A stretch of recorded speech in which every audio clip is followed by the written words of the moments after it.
నమస్కారం, కే న్యూస్ కి స్వాగతం. హెడ్లైన్ చూద్దాం. జనజాతర సభలో ఆకట్టుకున్న రాహుల్ రేవంత్ ప్రసంగాలు.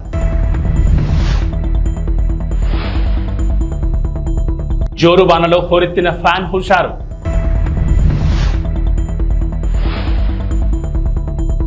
వైఎస్ఆర్సీపీ ఎమ్మెల్యే అభ్యర్థి కంబం విజయరాజు ఎన్నికల ప్రచారం. మహానేత స్వర్గీయ ఇందిరాగాంధీ ప్రాతినిధ్యం వహించిన మెదక్ పార్లమెంట్ నియోజకవర్గం నుంచి పోటీ చేస్తున్న నేల మధుముదిరాజ్ కు కాంగ్రెస్ అధినేత రాహుల్ మద్దతు పలికారు. ఈ సందర్భంగా రాహుల్ గాంధీ మాట్లాడుతూ బీజేపీ రాజ్యాంగాన్ని మార్చి సామాన్య హక్కులను హరించేందుకు చూస్తోందని ఆరోపించారు. బీజేపీ మళ్లీ గెలిస్తే పేదలకు బీసీ, ఎస్సీ, ఎస్టీ, అనగాండ వర్గాల కింద రిజర్వేషన్లు రద్దు చేస్తుందని పేర్కొన్నారు. ముఖ్యమంత్రి రేవంత్ రెడ్డి మాట్లాడుతూ కాంగ్రెస్ పార్టీకి ప్రజల్లో వస్తున్న ఆదరణ చూసి ఓర్వలేక బీజేపీ, బీఆర్ఎస్ పార్టీలు కుట్రలు చేస్తున్నాయని ఆరోపించారు. ఈ కార్యక్రమంలో దామోదర్ రాజనరసింహ, జగ్గారెడ్డి, కొండా సురేఖ, సర్పంచులు, ఎంపీటీసీలు, మండల కాంగ్రెస్ అధ్యక్షులు పాల్గొన్నారు.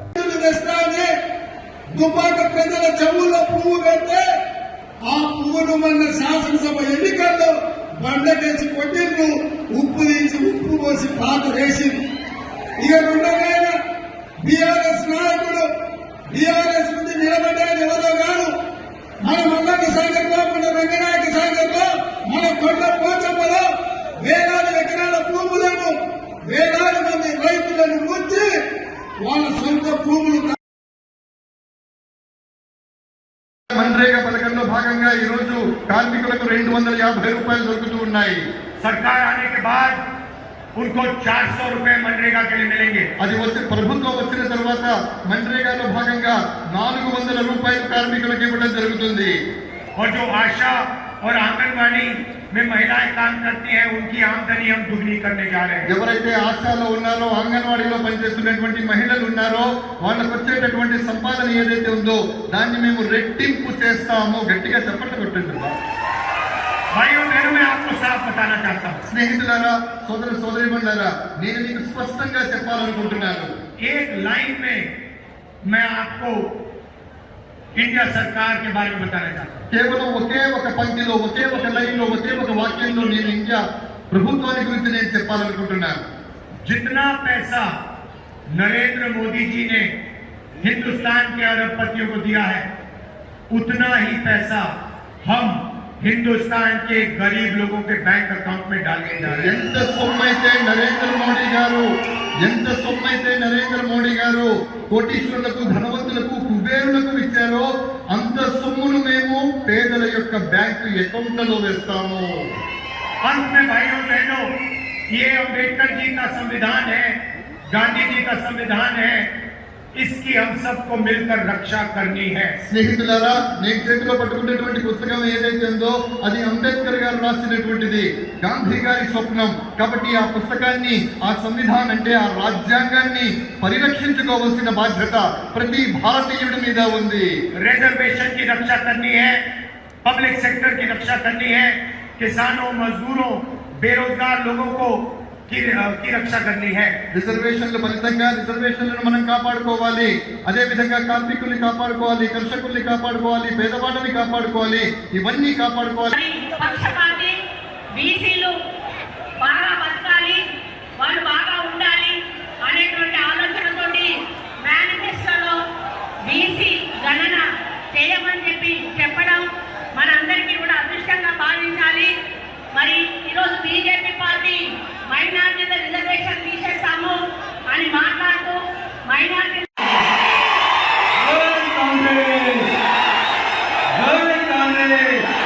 సోనియా గాంధీ గారి నాయకత్వం, రాహుల్ గాంధీ గారి నాయకత్వం, రేవంత్ అన్న నాయకత్వం. చాలా సంతోషం అన్న. ఈరోజు ఈ జనజాతర కార్యక్రమానికి ముఖ్య అతిథిగా వచ్చిన మన ప్రియతమ నాయకులు తుమ్మలపాలెంలో మత్స్యకారుల అభివృద్ధి కృషి చేస్తానని సర్నాల తిరుపతిరావు అన్నారు. ఈ సందర్భంగా మాట్లాడుతూ విజయవాడ ఎంపీగా కేసీఆర్ నానిని, ఎమ్మెల్యేగా తనను అఖండ మెజార్టీతో గెలిపించాలని కోరారు. తుమ్మలపాలెంలో 20 కుటుంబాల మత్స్యకారులు వైఎస్ఆర్సీపీ పార్టీలోకి పార్టీ కండువా కప్పి సాదరంగా ఆహ్వానించారు.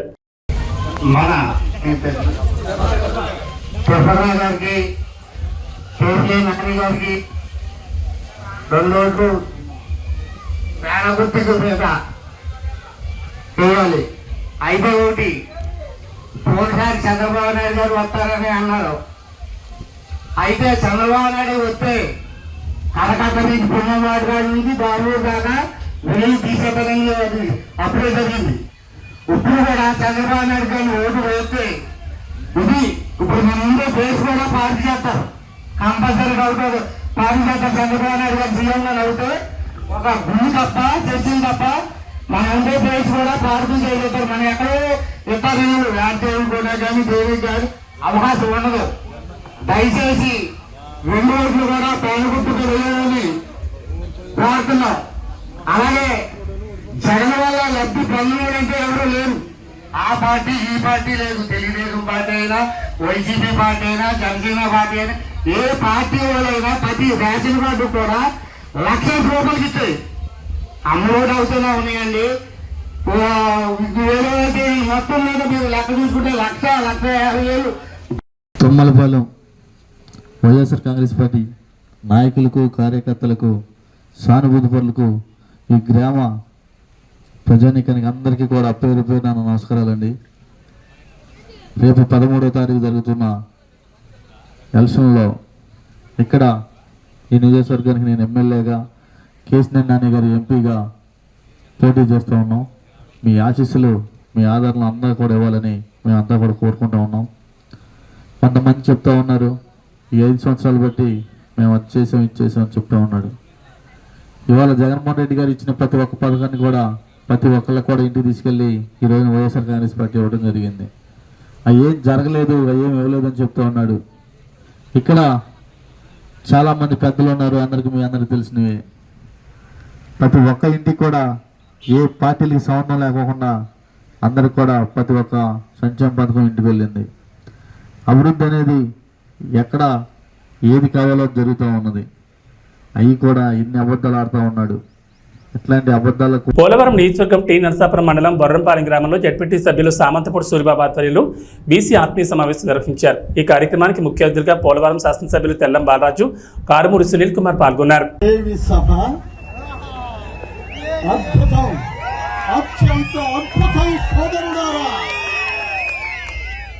బీసీలు అంటే బడుగు బలహీన వర్గాలు కాదు, బలమైన వర్గం మంది. ఎస్సీలు, ఎస్టీలు, బీసీలు, మైనారిటీలు కలిసికట్టుగా ఉంటే రాజ్యాధికారం మనదే. సోదరుడారా, 1947 ఆగస్టు 15వ తారీఖున మన భారతదేశానికి స్వాతంత్ర్యం వస్తే ఆనాటి నుండి ఈనాటి వరకు ఎంతో మంది ముఖ్యమంత్రులను చూశాము. కానీ జగన్మోహన్ రెడ్డి గారు లాంటి ముఖ్యమంత్రి ఎన్నడైనా ఎప్పుడైనా చూడగలిగామా? సోదరుడారా, ఆడపడుచులారా, అన్నదమ్ములారా, కార్మిక కర్షక సోదరులారా, కష్టజీవులారా, మనకు నేను చాలా బీసీలలో అగ్రగణ్యుడు, గౌడవ వాసి ఉన్నాడు ఇక్కడ సోదరుడు అశోక్ గౌడ్ గారిని నేను చాలా బలవంతం చేశా. తమ్ముడు, నీవు మళ్ళీ వైఎస్ఆర్సీపీలోకి రావాలి అని. ఆయన వచ్చి రాష్ట్రంలోనే గౌడ వర్గాన్ని అందరినీ ధర్మచక్రంలాగా, అశోక చక్రంలాగా అడ్డం వేసినటువంటి మహానుభావుడు అశోకుడు. తమ్ముడు, ఈ వేళ మన బీసీలలో అగ్రగణ్యులైనటువంటి కారుమూరి నాగేశ్వరరావు గారు, మినిస్టర్ గారు అబ్బాయి సునీల్ కుమార్ యాదవ్ గారు, తెల్లం రాజ్యలక్ష్మి గారికి, బాలరాజు గారు మిస్సెస్ గారికి జగన్మోహన్ రెడ్డి గారు టికెట్ ఇచ్చారు అంటేనే అందులో ఎంత నీతివంతుడో బాలరాజు గారి కుటుంబం మనం అర్థం చేసుకోవచ్చు. ముఖ్యంగా వేదిక మీద ఉన్న వారిని ఎవరిని నేను ఇన్వైట్ చేసి వాళ్ళకి వెల్కమ్ చెప్పలేదు. వేదికను అలంకరించిన మహానుభావులారా, ఎంతో ఉత్తములారా, మీరందరూ కూడా చెప్పింది చెప్పకుండా చెప్పగలిగినటువంటి మహామేధావులు మీరందరూ కూడా స్టేజీని అలంకరించిన మీకందరికి కూడా మరొక్కసారి జగన్మోహన్ రెడ్డి గారి తరపున, సూరిబాబు గారి తరపున, మా అశోక్ గౌడ్ గారి తరపున మీకు మనవి చేస్తున్నాను. ప్రకాశం జిల్లా పెద్దదోర్నాలపట్నంలోని లహరి ఫంక్షన్ హాల్లో ఎర్రగొండపాలెం నియోజకవర్గ జనసేన కార్యకర్తల ఆత్మీయ సమావేశంలో నియోజకవర్గ టీడీపీ కూటమి ఎమ్మెల్యే అభ్యర్థి గూడూరు ఎరిక్షన్ బాబు పాల్గొన్నారు. ఈ సందర్భంగా మాట్లాడుతూ నియోజకవర్గంలో టీడీపీ కూటమి గెలిపే లక్ష్యంగా ప్రతి ఒక్క జన సైనికుడు పనిచేయాలని పిలుపునిచ్చారు. టీడీపీ, జనసేన, బీజేపీ నాయకులు కార్యకర్తలతో కలిసిమెలిసి పనిచేసి తెలుగుదేశం పార్టీ విజయానికి కృషి చేయాలని తెలిపారు. ఎర్రగొండపాలెం నియోజకవర్గంలో ఉన్న టీడీపీ, జనసేన, బీజేపీ కార్యకర్తలందరూ ఒక కుటుంబంలా ముందుకెళ్తామని తెలిపారు. ఈ అవసరం ఉన్న ఎరిక్షన్ బాబు అనే వ్యక్తి అందరికీ ముందుంటారని తెలిపారు. ఈ కార్యక్రమంలో ఎర్రగొండపాలెం నియోజకవర్గ టీడీపీ, జనసేన, బీజేపీ నాయకులు, కార్యకర్తలు పాల్గొన్నారు. జనసేన నాయకులకు, కార్యకర్తలకి నాకు ఇక్కడ తెలుగుదేశం, జనసేన రెండు వేరు కాదు, ఈ నియోజకవర్గం వేరు కాదు, ఇద్దరు ఒకటే. నాకు ఇద్దరు కష్టపడతా ఉన్నారు. వారికి కూడా అవకాశాలు కల్పించాల్సిన అవసరం భవిష్యత్తులో ఎంతైనా ఉంది. మా బాధ్యత. ఎందుకంటే వాళ్ళు కూడా 10 సంవత్సరాల నుంచి పార్టీ పెట్టి పవన్ కళ్యాణ్ గారు కార్యకర్తల కష్టం మీద పార్టీ నడుపుకొని ముందుకెళ్ళాడు. చంద్రబాబు నాయుడు గారు జైల్లో ఉన్నప్పుడు ఆయన పరామర్శించడానికి లోపలికి వెళ్ళి బయటకు వచ్చిన ఒక్క నిమిషం కూడా మేమెవరు కూడా ఊహించలే. లోపల ఆయన పరిస్థితి తెలుసుకొని బయటకు వచ్చి చంద్రబాబు నాయుడు గారితో కలిసి రేపు మేము పోటీ చేయబోతున్నాము ఆంధ్రప్రదేశ్. ఆయన ప్రకటించిన వెంటనే ఆ రోజే తెలుగుదేశం పార్టీ కార్యకర్త నాయకుల గుండెల్లో పవన్ కళ్యాణ్ గారు నిలిచిపోయారనే వాస్తవం ఇది సత్యం.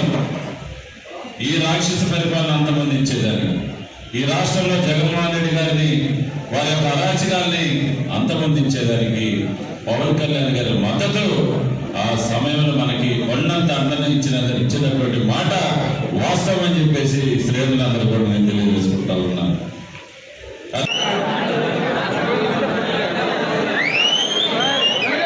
ఎన్టీఆర్ జిల్లా జగ్గేపేటలోని ప్రజల జీవితాల్లో వెలుగులు నింపడమే లక్ష్యంగా తెలుగుదేశం, జనసేన, బీజేపీ ప్రజాకూటమి అద్భుతమైన మేనిఫెస్టోను రూపొందించిందని వంగవీటి రాధాకృష్ణ అన్నారు. ఎన్టీఆర్ జిల్లా జగ్గేపేట నియోజకవర్గం కూటమి అభ్యర్థి విజయాన్ని కాంక్షిస్తూ కూటమి ఎమ్మెల్యే అభ్యర్థి శ్రీరామ్ రాజగోపాల్ తాతయ్యతో కలిసి జగ్గేపేట మండలంలో గండ్రాయి, మల్కాపురం గ్రామాల్లో ఎన్నికల ప్రచారం నిర్వహించారు. 3 రోజులు మనం అంతా క్యాంపెయిన్ చేయడానికి ఉంది. ఎక్కువసేపు మాట్లాడకుండా దయచేసి మిమ్మల్ని అందరూ ఒకటే ఆలోచించమని చెప్పి కోరుతా ఉన్నాం. ఈ ల్యాండ్ టైటిలింగ్ యాక్ట్ అని చెప్పని కొత్తగా జగన్ రెడ్డి గారు తీసుకొస్తా ఉన్నారు. మీ అందరికీ ఏదో ఒక స్థలము లేదంటే పొలం ఏదో ఒకటి మీ పేరు మీద ఉంటుంది కదా, అది మీ హక్కే కదా, అది మీరు కష్టపడి సంపాదించుకుందే కదా. కొత్తగా ఆయన మీకు హక్కు, మీ స్థలం మీద మీకు హక్కు కల్పించడానికి ఆయన చట్టం తీసుకొచ్చి కాగితాలు ఆయన దగ్గర పెట్టుకుంటాడని చెప్పంట. అలాంటి వాళ్ళు నమ్మచ్చా లేదని చెప్పని కూడా అందరూ ఒకసారి ఆలోచించమని చెప్పని కోరుతా ఉన్నాం. అది సంక్షేమం పేరని చెప్పని మొత్తం అందరి దగ్గర దోచేసి ఇవాళ ఎన్నికల వేళల్లో ప్రతి అభ్యర్థికి, అధికార పార్టీ అభ్యర్థికి మీకు 5,000 రూపాయలు ఓటుకి ఇవ్వమని చెప్పని పంపించారు. 5,000 రూపాయలు ఓటు తీసుకుంటూ తప్పకుండా ఓటు మాత్రం మన తాతయ్య గారికి ఇవ్వమని చెప్పని కోరుతా ఉన్నాం మిమ్మల్ని అందరినీ. మన ప్రభుత్వం ఉన్నప్పుడు 500-600 రూపాయలు ఉంటే ఈరోజు 1000 రూపాయలు దాటిపోయి గ్యాస్ సిలిండర్.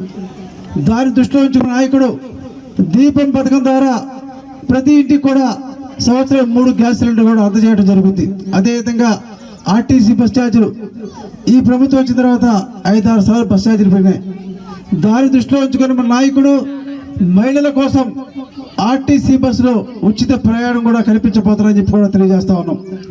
ప్రత్యేకంగా యువత కోసం లోకేష్ బాబు పాదయాత్ర చేస్తూ ఉంటే చాలామంది యువత వాళ్ళకి సమస్యలు చెప్పారు. చదువుకున్న ఉద్యోగాలు లేవు. మన ప్రభుత్వం వచ్చిన తర్వాత యువతకు ఉద్యోగం కల్పించడం, ప్రభుత్వ ఉద్యోగాలు ఒకవైపు, పరిశ్రమ స్థాపించి ప్రైవేట్ ఉద్యోగాలు, అదేవిధంగా ఐటీ సంస్థలు ఏర్పాటు చేసి ఐటీ జాబ్ కూడా 20 లక్షల మంది ఉద్యోగాలు కల్పిస్తారు. ఎవరికైతే ఉద్యోగం లేదో అటువంటి వాళ్ళకి నిరుద్యోగ భృతి కింద ప్రతి నెల 3,000 రూపాయలు కూడా అందజేయడం జరుగుతుంది. ఇవన్నీ దృష్టిలో ఉంచుకోండి. ఎవరికైతే పేదవాళ్ళకి సొంత ఇల్లు లేదో ఇంటి స్థలం 3 సెంట్లు స్థలం ఇచ్చి పక్కా గృహం కూడా ఏర్పాటు చేస్తారు. అదేవిధంగా ఇంటింటికి కూడా కుళాయి పైపు కూడా ఏర్పాటు చేస్తామని చెప్పి కూడా మనం మేనిఫెస్టోలో చేసాం. మరి బీసీ ఎస్సీలకు ఈరోజు ఎస్సీలకు 50 సంవత్సరాలకే పెన్షన్ ఇస్తా ఉన్నాం. ఎస్సీలతో పాటు బీసీలు కూడా రాబోయే రోజుల్లో మన ప్రభుత్వం వచ్చిన తర్వాత 50 సంవత్సరాలకే వృద్ధాప్య పెన్షన్ కూడా ఇవ్వడం జరుగుతుంది. ఏదైనా సరే బీసీలు కావచ్చు, ఎస్సీలు కావచ్చు, రైతాంగం కావచ్చు, యువతకి, మహిళలకు అందరూ మేలు జరగాలంటే తెలుగుదేశం పార్టీ అధికారం వస్తేనే సాధ్యపడుతుంది. ప్రత్యేక పొదుపు సంఘ మహిళల కోసం మన ప్రభుత్వం వచ్చిన తర్వాత 10 లక్షల వరకు కూడా వడ్డీ కట్టగల ఈ రోజు ప్రభుత్వం 3 లక్షలు మాత్రమే వడ్డీ. తాడేపల్లిగూడెంలో దేవాదాయ ధర్మాదాయ శాఖ మంత్రి కొట్టు సత్యనారాయణను ప్రభుత్వ కార్యాలయం నుంచి ఉద్యోగులు బయటకు పంపన్నారు. తాడేపల్లిగూడెంలో పోస్టల్ బ్యాలెట్ ఓట్లు వేస్తున్న ఉద్యోగులను బెదిరించిన మంత్రి కొట్టు సత్యనారాయణపై ఉద్యోగులు తిరగబడ్డారు. మీరు బెదిరిస్తే బెదిరిపోయే రోజులు పోయాయి, భయపడిపోయేవాడు ఎవరూ లేరని అన్నారు. మీ కాలం చెల్లిందంటూ మంత్రిపై ఉద్యోగులు తిరగబడడంతో పోలీసుల సాయంతో జారుకున్న పరిస్థితి నెలకొంది.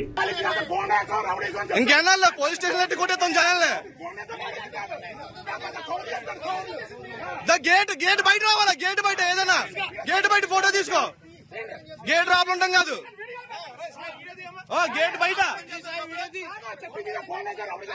గేట్ బయట బాబు అటు కూడా తీయమ్మా, అటు తీసేసి ఒకరితో కాదు అందరినీ आप लोग देखो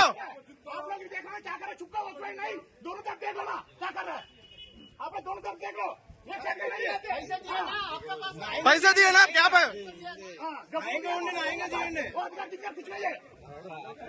इलेक्शन ड्यूटी है, हमको भी हिंदी मालूम है।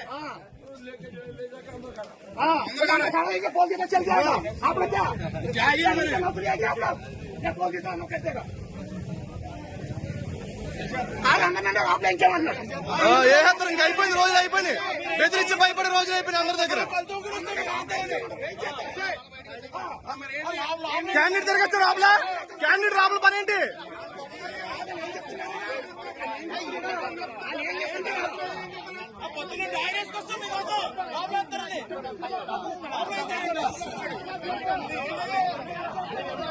అండ్ క్యాండిడేట్ రాబుల పని ఏంటి?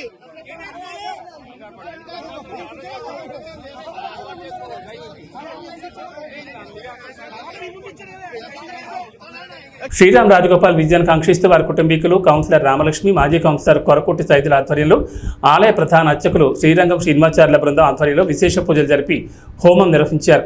వారి విజయం తథ్యమవ్వాలని భగవంతుని సేవలో కార్యకర్తలు, అభిమానులు పాల్గొన్నారు.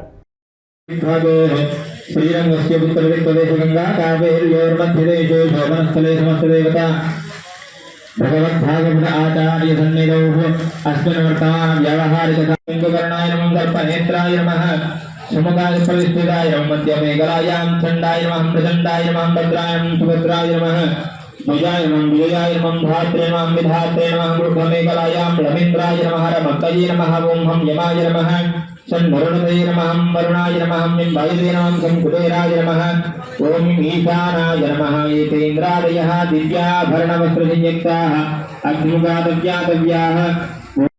ओं विद्ज्वालयामि ओं इति शोभमुद्रया अमृते करोमि।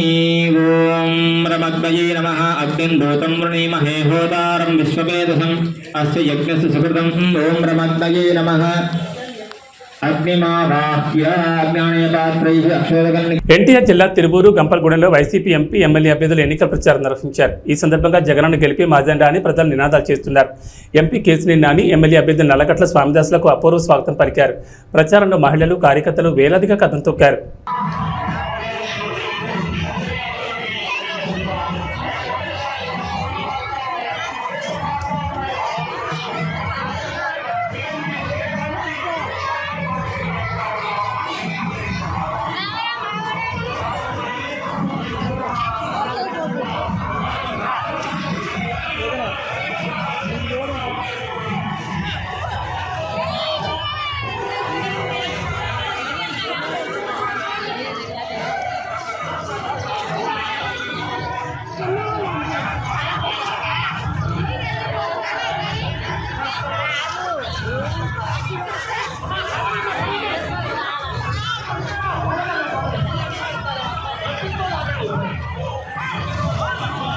ఈ జెండా ముందుండాలి, మాకు అడ్డం వస్తుంది.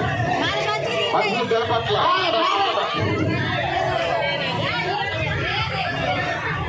నాయకులందరూ కూడా మహిళా తల్లులందరినీ కూడా ముందు నడిపించాలి. ఎక్కడో అక్కడ పక్కన వెళ్ళిపోతున్నారు, వాళ్ళ కూడా చూడండి.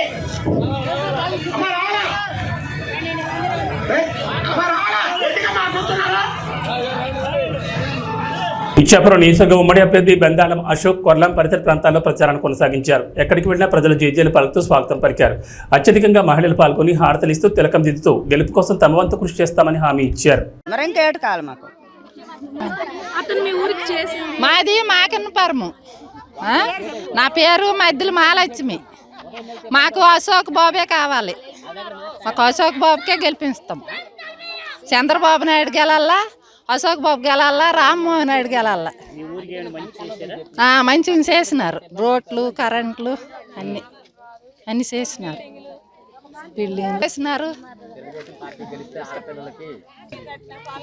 అన్నీ బాగుపడతాయి. నీళ్ళు తాగలేకపోతున్నామని ఒక మహిళ ప్రశ్నించింది.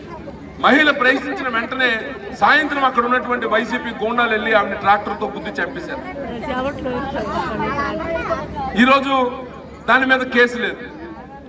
ఒక చిన్న కుర్రోడు వాళ్ళ అక్కని ఎందుకు ఏడిపిస్తున్నారని అడిగితే 10వ తరగతి కుర్రోడిని పెట్రోల్ పోసి తగలబెట్టేశారు. కేసు లేదు. ఇక్కడ మన నియోజకవర్గంలో ఒక వాలంటీరు ఒక వ్యక్తికి తల మీద నరికితే 18 కుట్లు పడితే కేసు లేదు. ఈ రకంగా కొంతమందిని పోలీస్ డిపార్ట్మెంట్ ని వాళ్ళు గుప్పెట్లో పెట్టుకుని ప్రజల్ని భయభ్రాంతులకు గురి చేయడం. ఇక పనికిమాలిన వ్యవస్థ మీకు తెలుసు, వాలంటీర్ వ్యవస్థ. అది ఎంత పనికిమాలిన వ్యవస్థ అంటే వాడికేమో జీతం అట మన డబ్బుల్లోంచి ఇవ్వాలట. మన డబ్బులని ఎందుకన్నానంటే మనం కొన్న పప్పు ఉప్పు మీదకి వచ్చినటువంటి ట్యాక్స్ ని 5,000 రూపాయలు హానరోరియంగా ఈరోజు వాలంటీర్లకు ఇస్తున్నారు. మన డబ్బు ఆడికి ఇస్తే ఆడొచ్చి మన భుజాన కూర్చుంటున్నాడు. మీరు తెలుగుదేశం వాళ్ళు మీటింగ్కి వెళ్తే మీకు పెన్షన్ కట్ చేస్తాం, మీకు తెలుగుదేశం వాళ్ళు మీటింగ్లకు వెళ్తే మీకు రేషన్ కార్డు కట్ చేస్తాం, లేకపోతే అమ్మఒడి ఇవ్వం అని బెదిరిస్తున్నాడు. ఈరోజు వచ్చి మన మీద పెత్తనం చెలాయించే ప్రయత్నం. ఈ మధ్యన ఇంకో కొత్త డ్రామా. పాపం పెన్షన్ తీసుకుంటున్నటువంటి పెద్దవాళ్ళు ఇక్కడ చాలా మంది ఉన్నారు. ఎలాంటి డ్రామాలు ఆడుతున్నారంటే, అమ్మ నాకు తెలియక అడుగుతాను, 5,000 రూపాయలు నీకు ప్రభుత్వం ఇస్తుంది కదా, ప్రభుత్వం ఇస్తుంది. ప్రభుత్వం ఇస్తే నువ్వు ఎవరికి పనిచేయాలి? ప్రభుత్వంకా పార్టీకా? ప్రభుత్వానికి పనిచేయాలి. మరి ఈరోజు నువ్వెందుకు రాజీనామా చేసావు? ఎందుకంటే ఎలక్షన్ కమిషన్ నీకు క్లియర్గా గైడ్ లైన్స్ ఇచ్చింది. ఎట్టి పరిస్థితుల్లో ఎలక్షన్కి సంబంధించినటువంటి ఏ ఒక్క కార్యక్రమంలోనైనా వాలంటీర్ కానీ ఉంటే అక్కడ వాడిని వెంటనే వాడికి క్రిమినల్ కేసులు కట్టి వాడిని ఎట్టి పరిస్థితుల్లో కూడా ఉద్యోగం రాకుండా చేస్తామని చెప్పింది. చెప్పగానే జగన్మోహన్ రెడ్డి ఉలికి పడ్డాడు. వెంటనే ఏం చేశాడు? వాలంటీర్లతో రాజీనామా చేయించి ఈరోజు ఇంటికి ఇస్తున్నటువంటి పెన్షన్లు మీరు వెళ్ళి బ్యాంకుల దగ్గర క్యూలు కట్టాల్సినటువంటి పరిస్థితి కల్పించాడు. ఈ ప్రాసెస్ లో కొంతమంది ముసలి వాళ్ళు చనిపోయారు. మరి ఈ చనిపోయినటువంటి వారికి బాధ్యులు ఎవరండి? ఏమంటే ఈ చనిపోవడం కూడా చంద్రబాబు నాయుడు గారు తప్పని చంద్రబాబు నాయుడు మీద తోసే ప్రయత్నం చేస్తున్నాడు. అంటే తండ్రి శవం పక్కన సంతకాలు తీసుకున్నటువంటి ఈ దగుల్బాజీ వెధవకి ఆఖరికి శవాలతో రాజకీయం చేయడం అలవాటు అయిపోయింది. 2019లో అలపేస్తున్నాడు, అది చంద్రబాబు నాయుడు గారు తప్పు అంటున్నాడు.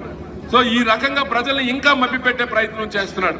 మరి మీ అందరికీ తెలుసు, చంద్రబాబు నాయుడు గారిని అరెస్ట్ చేశారు. దాదాపు 60 రోజులు జైల్లో ఉంచారు. 16 నెలలు నేను జైల్లో ఉన్నాను కాబట్టి చంద్రబాబు నాయుడిని ఒక్క నిమిషమైనా జైల్లో ఉంచలేకపోతానా అని ఒక శాడిస్ట్ ఆనందం. ఈ శాడిస్ట్ ఆనందం తీర్చుకోవడానికి చంద్రబాబు నాయుడు గారికి జైల్లో పెట్టారు. అయితే అది మంచిదైంది. ఎందుకు మంచిదైందంటే 2 రకాలుగా మంచిదైంది. ఒకటి, చంద్రబాబు నాయుడు గారు దాదాపు తప్పు చేయలేదు. చంద్రబాబు నాయుడు గారు నాకు తెలిసి రోజుకు 3-4 గంటలు పడుకుంటానేమో, 24 గంటలు పనే చేస్తుంటాడు. ఆ 60 రోజులు జైల్లో ఉండడం వల్ల పెద్ద ఆయన కొంచెం విశ్రాంతి దొరికింది. మొదటి మంచిది. రెండో మంచితనం ఏంటంటే, సహజంగా ఎవడైనా అరెస్ట్ అయితే, ఇప్పుడు మన ఊర్లోనే ఎవడైనా అరెస్ట్ అయ్యాడు అనుకోండి, మనం ఆయన ఒక దొంగలాగా చూస్తాం, మాట్లాడడానికి ఇష్టపడం. మాట్లాడితే నా పక్కనోడు ఎవడైనా నా గురించి తప్పుగా అనుకుంటాడేమో అని దూరంగా ఉంచుతాం. అలాగే జగన్మోహన్ రెడ్డిని జైల్లో పెడితే అటువంటి దొంగలే వెళ్ళి జైల్లో కలిశారు తప్ప వేరే వ్యక్తి ఎవ్వడు కూడా ఆయన పట్టించుకోలేదు. సమయం ఇది. ఎందుకంటే ఇంకా 3 రోజులు ఉంది. ఈ 3 రోజుల్లో మరి రామరావణ యుద్ధం జరగబోతుంది. మీ అందరికీ తెలుసు. జగన్ ఏబీ బులెటిన్ విశేషాలు. నమస్కారం.